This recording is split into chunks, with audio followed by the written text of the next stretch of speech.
Carpal tunnel syndrome is a condition caused by compression of median nerve, which enters the hand through the narrow confines of the carpal tunnel. This condition is often caused by pressure from trauma or edema.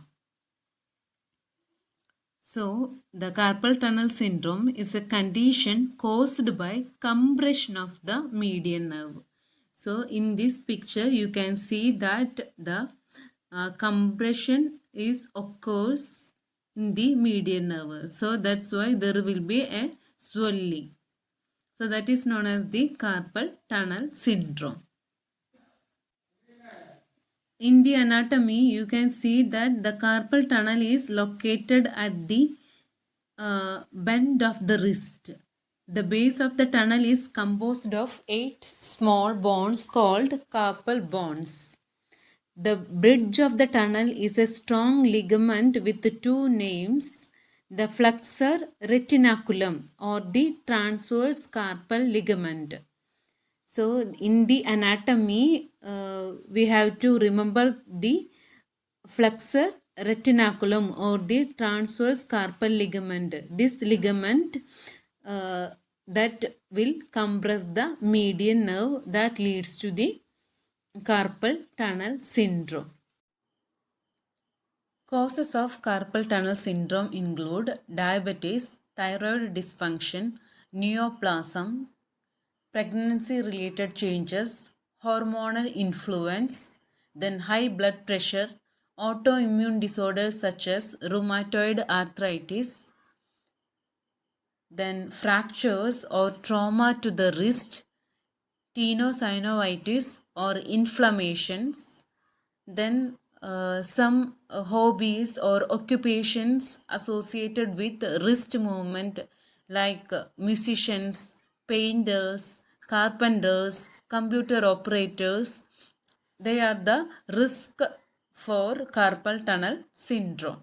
So, in the causes include it is diabetes, thyroid dysfunction, then fluid retention from pregnancy or menopause, that is hormonal changes during pregnancy, then high blood pressure, autoimmune disorders like rheumatoid arthritis, then ganglia, etc., then fractures or trauma to the wrist, tenosynovitis or inflammation or edema of the wrist, and some occupational factors like for wrist movement, that is computer operators, then painters, musicians, carpenters, etc.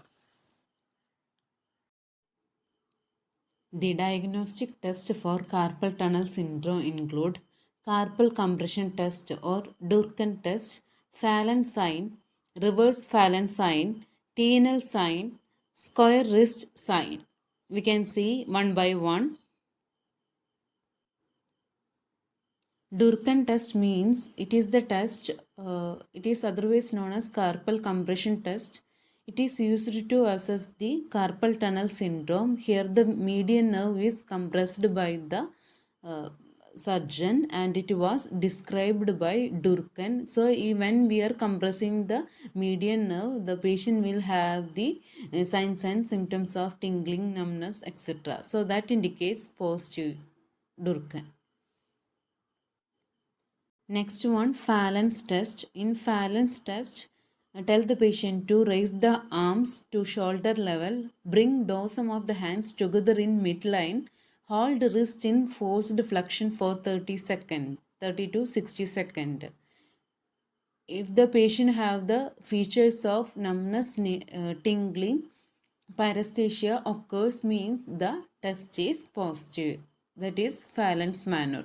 The patient raise the hands at shoulder level and bring dorsum of the hands together and keep that position for 30 to 60 seconds. If the patient feels tingling sensation, that indicates carpal tunnel syndrome. Next one, reverse Phelan's test.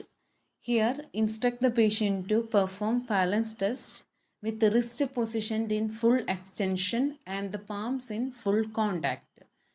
Otherwise, we can say prayer hands.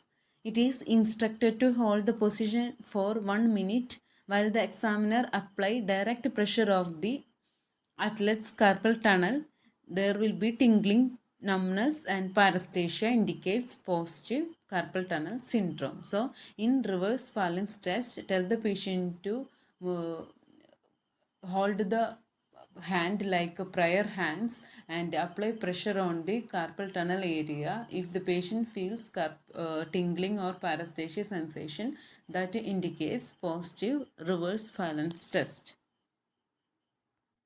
Next one, tenal sign. Tenal sign means when we are compressing the carpal tunnel area, if the patient have the sensation of tingling or paresthesia, that indicates the tenal sign is positive.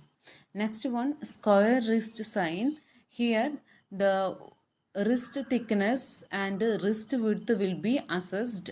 If the wrist thickness and wrist width is greater than 7 centimeter, that indicates carpal tunnel syndrome. The management of carpal tunnel syndrome, avoiding positions that overextend your wrist splints that hold your hand in a neutral position. And in this picture, you can see the wrist splint. Then mild pain medications, then medications to reduce inflammations, then treatment of underlying causes like diabetes and arthritis, then steroid injections to carpal tunnel to reduce the inflammation. So usually the main management is wrist splint and the steroid injections in the carpal tunnel. Other non-surgical management is exercises. Carpal tunnel syndrome exercises include active range of motion exercises of the wrist. So here wrist stretch exercises, tendon glides, wrist flexion exercises, then wrist extension exercises, then grip strengthening exercises. The main surgical management include open carpal tunnel surgery and endoscopic carpal tunnel surgery. It is mainly done by local anesthesia or general anesthesia or regional anesthesia. So usually the two main surgical methods we are using for treatment of carpal tunnel syndrome, open carpal tunnel surgery and endoscopic carpal tunnel surgery. This all about carpal tunnel syndrome. So in the carpal tunnel syndrome, we have discussed what is the definition, etiology, clinical manifestation, diagnostic test, and management of carpal tunnel syndrome. Thank you.